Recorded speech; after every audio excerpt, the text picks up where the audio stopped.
Shalom, salam damai sejahtera Kristus bagi kita semua. Senang kembali bertemu dengan Bapak Ibu Saudara semua dalam program Bread of Life, ibadah pagi GKMI Kenari Kota Kudus ini. Puji Tuhan, kembali saya Pendeta Yohanes Irawan ingin berbagi kebenaran firman Tuhan bagi Bapak Ibu Saudara semua untuk membekali kita memasuki hari yang baru ini. Mari kita berdoa terlebih dahulu. Terima kasih Tuhan untuk hari yang baik, hari yang baru yang Tuhan jadikan buat kami. Kami percaya kasih karunia-Mu Tuhan sudah sediakan untuk kami. Nikmati, kami syukuri, dan semua yang terbaik yang Tuhan sediakan dalam hidup kami. Sampaikan isi hati-Mu, kami percaya sepatah kata dari firman-Mu menyembuhkan kami yang sakit, memulihkan kami yang berbeban berat. Di dalam nama Tuhan Yesus kami ucap syukur dan berdoa. Haleluya. Amin. Puji Tuhan. Saya beri tema renungan pagi hari ini yaitu melawan keraguan. Saya mengajak Bapak Ibu Saudara membuka dalam Injil Matius pasal yang ke-28 ayat yang ke-17. Matius pasal yang ke-28 ayatnya yang ke-17. Dikatakan ketika melihat Dia, mereka menyembahnya, tetapi beberapa orang ragu-ragu. Amin. Setelah Tuhan Yesus bangkit dari kematian, beberapa kali Yesus menampakkan diri kepada murid-muridnya untuk meyakinkan mereka bahwa Dia benar-benar hidup, Dia bangkit dari kematian. Dan menjelang kenaikannya ke sorga, dan kalau Anda membaca ayat-ayat ini berikutnya 18, 19, 20, Tuhan Yesus mengutus murid-muridnya untuk pergi memberitakan Injil sampai ke ujung-ujung bumi. Dan saudara, apa yang terjadi di sini ketika Yesus menampakkan diri kepada mereka? Dikatakan yang percaya sujud menyembah kepada Yesus. Yang masih ragu-ragu berarti mereka tidak ikut sujud menyembah. Nah, saudara, di sini menarik sekali, yang percaya menyembah. Yang tidak percaya atau ragu-ragu pasti tidak ikut menyembah. Kenapa Yesus disembah? Karena memang Yesus adalah Tuhan. Dari sini kita juga bisa melihat Dia adalah benar-benar Tuhan yang hidup dan berkuasa. Yesus juga tidak menolak penyembahan dari murid-muridnya, karena memang Dia layak untuk terima pujian dan penyembahan kita. Nah, kata menyembah di sini dalam bahasa Yunaninya proskuneo, yang artinya berlutut, menyembah sampai dahi ini menyentuh ke tanah. Proskuneo. Ada yang memberikan pengertian kalau pujian itu kita bisa lakukan dari jauh, tapi kalau penyembahan itu harus kita lakukan dari dekat. Orang yang menyembah Tuhan, dia harus memiliki satu keintiman dengan Tuhan. Beberapa pemimpin pujian seringkali membedakan antara lagu cepat dan lagu lambat. Kalau lagu cepat disebut praise atau pujian. Lagu lambat kita sebut worship, ya, penyembahan. Sebetulnya itu definisi yang ya tidak 100% salah, tapi juga tidak 100% benar.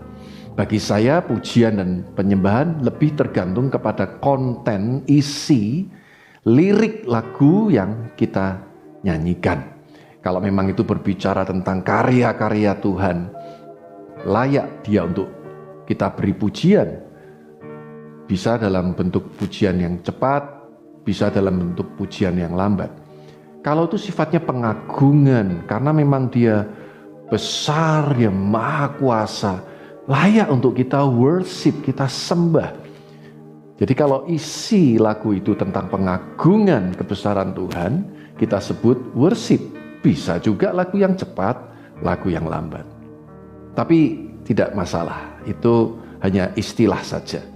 Tapi yang jelas yang kita baca di sini, pada waktu murid-murid melihat Yesus yang percaya menyembah, yang ragu-ragu tidak ikut menyembah. Saudara, kalau kita percaya, kita akan menyembah Dia.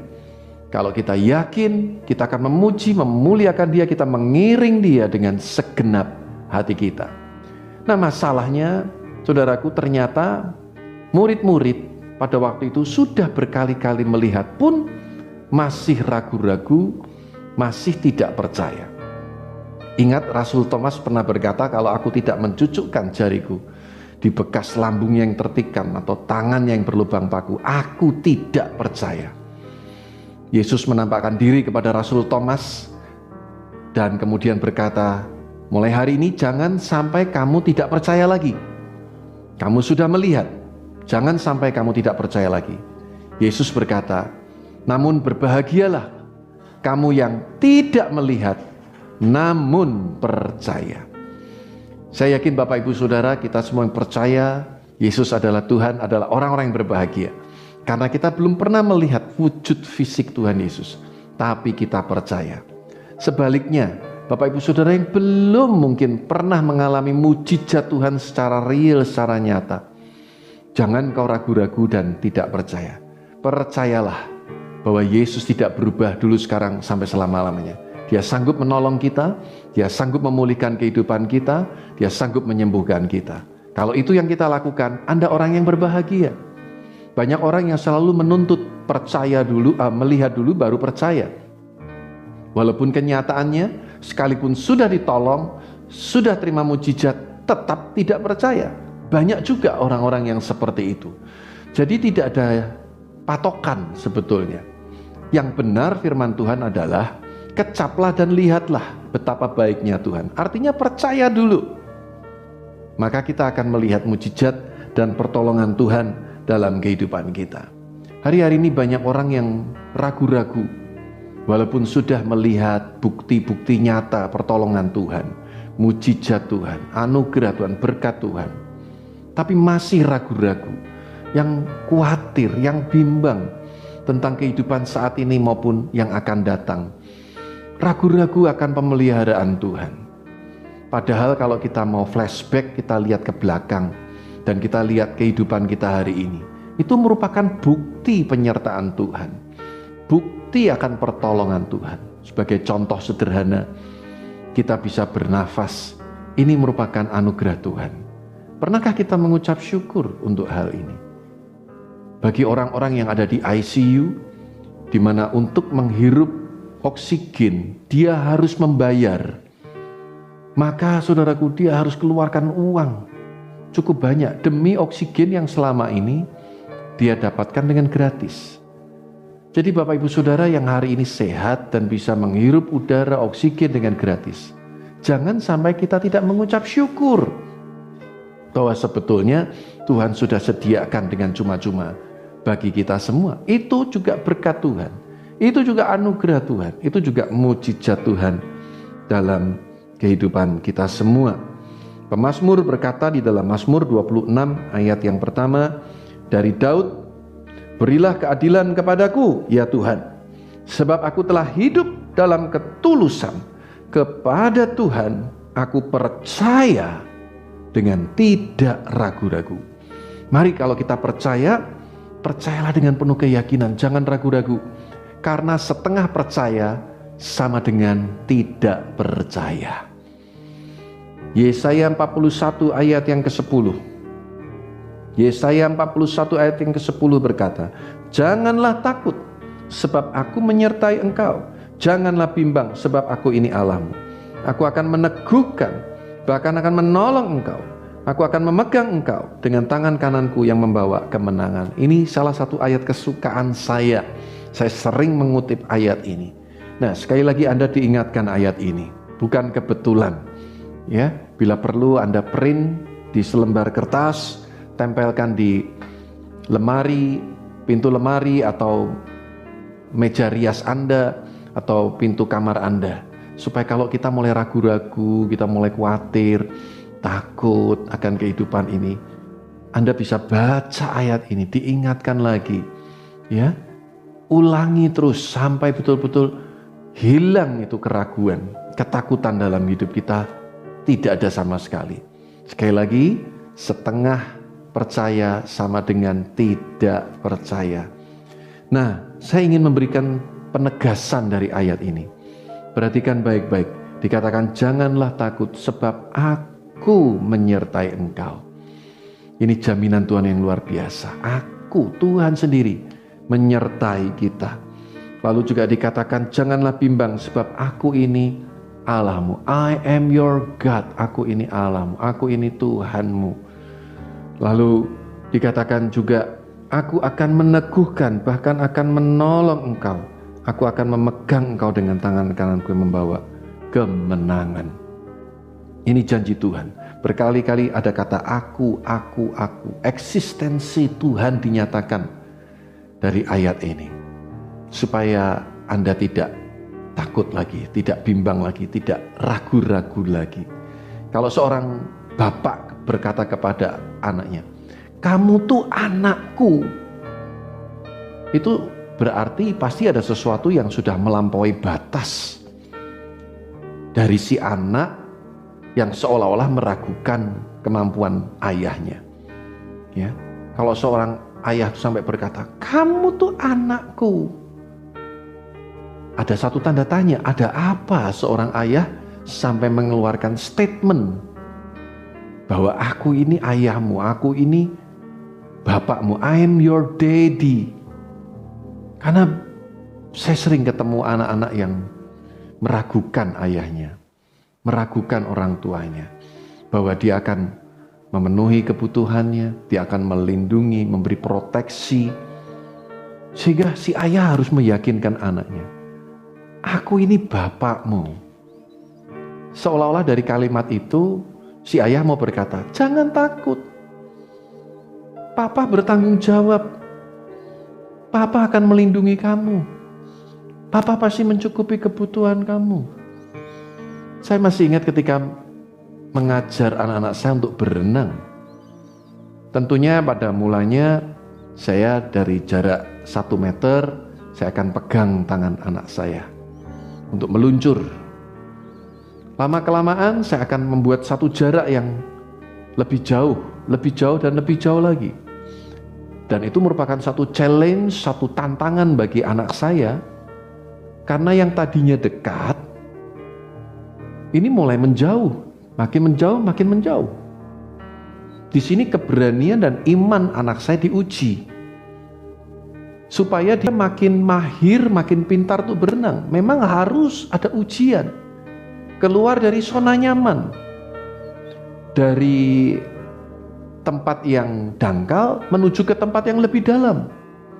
Yang tadinya dia bisa berpijak di dasar kolam renang, mulai ke tempat yang lebih dalam lagi. Nah, saudara, ada saat-saat tertentu di mana ketika saya melatih anak-anak saya berenang, mereka ragu-ragu. Dia mulai takut, dia mulai bimbang. Nah, disitulah kemudian saya mengeluarkan senjata pamungkas saya. Nak, aku ini bapakmu. Nggak mungkin membiarkan kamu tenggelam. Nggak mungkin membiarkan kamu menderita. Semua yang aku lakukan demi kebaikanmu. Supaya kelak kamu bisa berenang dengan bebas. Dan kamu tidak perlu takut tenggelam lagi karena kamu sudah menguasai teorinya. Pelan tapi pasti keyakinan anak saya mulai bangkit. Dia mulai meluncur 1, 2 kali, 3 kali. Sampai akhirnya betul-betul saya lepaskan. Saya tidak pernah lagi artinya harus menjagain di kolam renang anak-anak saya. Dan ketiga-tiganya semuanya bisa berenang. Ya, di keluarga kami, maksud saya keluarga inti saya, cuman istri saya yang tidak bisa berenang. Padahal dia dari kota Jepara, ada pantai di sana, tapi dia tidak bisa berenang. Pernah satu kali dia belajar berenang, saudaraku, dan saya juga sempat jagain dia 1-2 kali. Dalam kesempatan yang lain, pas saya tidak jagain dia meluncur sendiri, dan gak tahu bagaimana, dia lupa teorinya. Akhirnya dia mau tenggelam, dia tarik apa saja yang bisa dia tarik. Dia pikir itu saya, ternyata orang lain. Hampir saja dia bikin korban orang lain. Dan sejak itu dia tidak mau lagi belajar berenang. Ya nggak bisa berenang. Jadi sudah kasih Tuhan, kalau kita mau belajar, kita harus keluar dari zona nyaman kita. Memang ada saatnya kita gagal. Tapi percayalah, I am your God. Aku bapakmu, aku pasti menyertai engkau, aku melindungi engkau, aku tidak akan membiarkan engkau. Ini janji Tuhan yang luar biasa. Jangan ada yang meragukan kemampuan Tuhan. Bagi saya seorang ayah, tentunya sangat menyakitkan kalau anak saya ragu akan bapaknya sendiri. Bagi seorang orang tua yang betul-betul mengasihi keluarga, pasti akan sangat sakit ketika anak itu tidak percaya kepada ayahnya. Demikian juga hati Bapak kita di surga. Kalau kita masih tidak percaya, kita ragu-ragu, itu menyakitkan hati Tuhan. Dia yang rela mati berkorban bagi dosa-dosa kita, memberikan nyawanya. Apalagi yang kurang? Kalau nyawa saja dia berikan bagi Bapak, Ibu, Saudara, dan saya untuk menebus hidup kita dari kutuk dan dosa. Apalagi berbicara tentang kehidupan sehari-hari kita. Burung di udara Tuhan pelihara, bunga di padang Tuhan dandani. Terlebih kita, ciptaan Tuhan yang paling mulia. Sehelai rambut kita jatuh, tidak ada yang di luar sepengetahuan Tuhan, bahkan semuanya terhitung. Alkitab mengatakan kita ini mulia di pemandangannya. Dia Tuhan yang pasti peduli kepada setiap kita semua. Yakobus pasal yang pertama, ayat yang ke-6 sampai dengan ayat yang ke-8. Kita lihat bersama-sama. Surat Yakobus pasal yang pertama, ayat yang ke-6 sampai dengan ayat yang ke-8. Demikian bunyi firman Tuhan. Hendaklah ia memintanya dalam iman, dan sama sekali jangan bimbang. Sebab orang yang bimbang, orang yang bimbang sama dengan orang yang ragu-ragu, sama dengan gelombang laut yang diombang-ambingkan kian kemari oleh angin. Orang yang demikian janganlah mengira bahwa ia akan menerima sesuatu dari Tuhan. Sebab orang yang mendua hati, atau dalam bahasa Inggrisnya double-minded, pikirannya bercabang, tidak akan tenang dalam hidupnya. Saudara, ini peringatan Tuhan bagi kita semua yang masih sering ragu-ragu, khawatir, bimbang akan kehidupan ini. Alkitab mengatakan seperti gelombang laut yang diombang-ambingkan kian kemari oleh angin. Dan dikatakan orang yang demikian tidak akan menerima sesuatu dari Tuhan. Tuhan hanya akan menjawab doa-doa kita yang lahir dari iman. Alkitab mengatakan juga masih di surat Yakobus pasal yang kelima ayat 16 bagian B, doa orang benar bila dengan yakin didoakan sangat besar kuasanya. Yakin Bapak Ibu Saudara, yakinlah. Nah, bagaimana kita bisa yakin? Baca Alkitab, beri waktu lebih banyak renungkan firman daripada Anda mendengarkan berita-berita di medsos. Karena iman itu timbul dari pendengaran, dan pendengaran akan firman Kristus. Sehingga kita tidak lagi diombang-ambingkan dengan segala sesuatu yang terjadi di dunia ini. Saya betul-betul merasakan hidup yang tidak tenang, hidup yang dikatakan seperti gelombang yang diombang-ambingkan oleh angin. Itu pada waktu saya pulang dari pelayanan KKR, juga bakti sosial di Pulau Karimun, Jawa. Waktu berangkat tenang, waktu pulang gelombang luar biasa. Dan saudara, waktu di kapal itu, saudaraku, saya pada mulanya mencoba menguatkan hati saya. Ya, melihat angin, gelombang, namanya kita juga masih manusia ya. Mulai ada takut juga melihat seperti itu. Tapi saya kuatkan hati saya. Enggak boleh takut. Tuhan beri kita kuasa. Waktu sebelum berangkat saya sempat berdoa untuk supaya tenang lautan itu. Dan memang hujan berhenti, tinggal rintik-rintik saja. Gelombang pun sudah berkurang. Ya, yang penting kapal kami berangkat. Karena sempat ada berita juga waktu itu akan ditunda. Nah, saudara, singkat cerita, kami tetap berlayar dengan kapal cepat. Kalau kapal cepat itu kapalnya tidak terlalu besar. Kalau kapal feri itu kapalnya besar. Kapal yang besar lebih tenang, tapi waktunya lebih lama, bisa 4 jam dari kota Jepara, pelabuhan kota Jepara. Ya, dari pelabuhan Kartini. Kalau kapal cepat hanya 2 jam, tapi kapalnya kecil. Akibatnya apa? Goyangannya sangat terasa. Pada waktu saya duduk, saudaraku, menit-menit pertama saya bisa menikmati, saya tetap bisa tenang. Tapi saya lupa di menit yang keberapa saya lihat tetangga sebelah kiri saya. Jadi saya duduk berdua dengan istri di samping kanan saya, lalu ada lorong begitu tempat orang berjalan, lalu ada bangku lagi di samping kiri saya. Waktu saya menoleh ke samping kiri saya melihat seorang bapak. Dia ini sudah berkali-kali berlayar dari Jepara ke Karimun, bolak-balik. Tiba-tiba dia ambil kantong plastik, kantong kresek di depan dia. Dia mulai tertunduk dan dia mulai muntah-muntah. Waktu saya lihat dia begitu, saya langsung balik lagi ke depan. Tiba-tiba perasaan saya ikut jadi nggak enak. Dan tidak berapa lama kemudian saya pun ikut muntah-muntah. Ternyata saudaraku, di dalam tubuh kita ini ada sistem syaraf, namanya syaraf cermin. Jadi kalau mungkin Bapak Ibu Saudara tidak memperhatikan ya, kalau ada tetangga kita menguap, ya bahasa Jawanya angop gitu, lihat tetangga kita angop, tiba-tiba kita ikut menguap, padahal kita nggak ngantuk. Nah itu syaraf cermin namanya. Karena saya lihat tetangga sebelah kiri saya muntah-muntah, saya akhirnya juga muntah-muntah, Bapak Ibu Saudara. Saya salah menoleh. Harusnya saya menoleh ke kanan, ke istri saya. Karena dia ngemil terus, saudaraku. Saudara kasih Tuhan, betul-betul yang namanya gelombang laut yang diombang-ambingkan oleh angin tidak tenang, saya merasakan.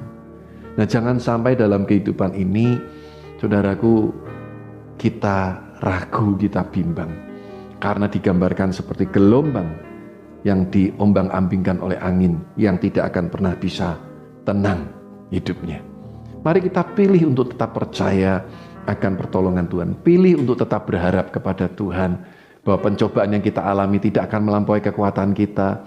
Dia Tuhan yang setia, Dia pasti sediakan jalan keluar untuk setiap masalah dalam kehidupan kita.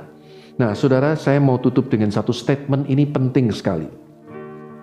Ini penting sekali. Ada satu kalimat berkata begini, masalah di dunia ini terjadi ketika orang bodoh terlalu yakin dan orang pintar penuh dengan keraguan. Ini masalah di dunia. Yang bodoh bertindak dengan penuh keyakinan, yang pintar, yang bahkan percaya kepada Tuhan malah ragu-ragu. Saya kasih contoh, saudaraku. 11 September tahun 2001. Coba Bapak Ibu Saudara ingat lagi apa yang terjadi. Menara kembar WTC di New York dihantam dengan 2 pesawat komersial penumpang yang dibajak oleh teroris. Ada 4 pesawat yang dibajak, 1 ke Pentagon dan yang 1 ke Washington DC. Dan yang ke Washington DC ini penumpangnya berontak sehingga tidak sampai ke Washington, pesawat itu jatuh. Dan yang 2 lagi yang menghantam 2 menara kembar WTC di New York. Sejarah mencatat kurang lebih ada 3.000 nyawa manusia yang melayang dalam sekejap. Gedung itu runtuh, ribuan orang di dalamnya mati dalam waktu sekejap. Saudara, siapa pelakunya? Teroris-teroris. Yang saya mau katakan orang-orang yang bodoh, yang bertindak dengan penuh keyakinan kalau mereka mati dengan cara yang demikian, mereka yakin masuk ke sorga. Saudara lihat, masalah di dunia ini adalah ketika orang bodoh bertindak dengan keyakinan. Kita yang percaya kepada Tuhan masih ragu-ragu. Hati-hati Bapak Ibu Saudara, mari kita penuhi dunia ini dengan orang-orang yang berhikmat, takut akan Tuhan, dan bertindak dengan penuh keyakinan. Saudara, saya ambil satu contoh yang lain. Saya sering mendengar kabar KKR-KKR. mujizat kesembuhan ilahi. Siapakah yang banyak mengalami mujizat? Ini dalam pengertian yang lebih positif ya. Orang bodoh dalam pengertian yang lebih positif. Mereka orang-orang yang polos. Orang yang kadang gak ngerti apa-apa. Belum pernah dengar Injil. Dengar KKR. Ada hamba Tuhan yang mau mendoakan orang-orang yang sakit. Mereka datang dengan hati yang tulus. Waktu altar call, mereka maju. Banyak saya mendengar kesaksian mereka terima mujizat Tuhan.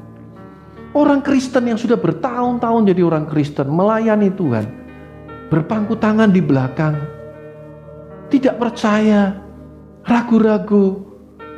Mereka berpikir, wah gak mungkin, itu kan zaman dulu mujizat. Saudara lihat, justru mereka orang-orang yang polos-polos ini terima mujizat Tuhan luar biasa.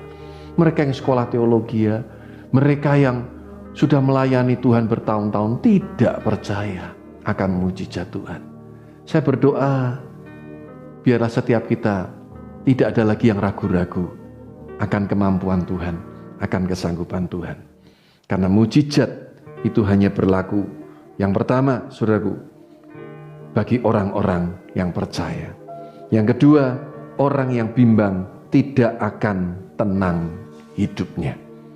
Dan yang ketiga, saya ingin mengingatkan jemaat Tuhan. Ingat baik-baik, kasih setia Tuhan tidak pernah berubah. Hati kita yang sering kali berubah-ubah.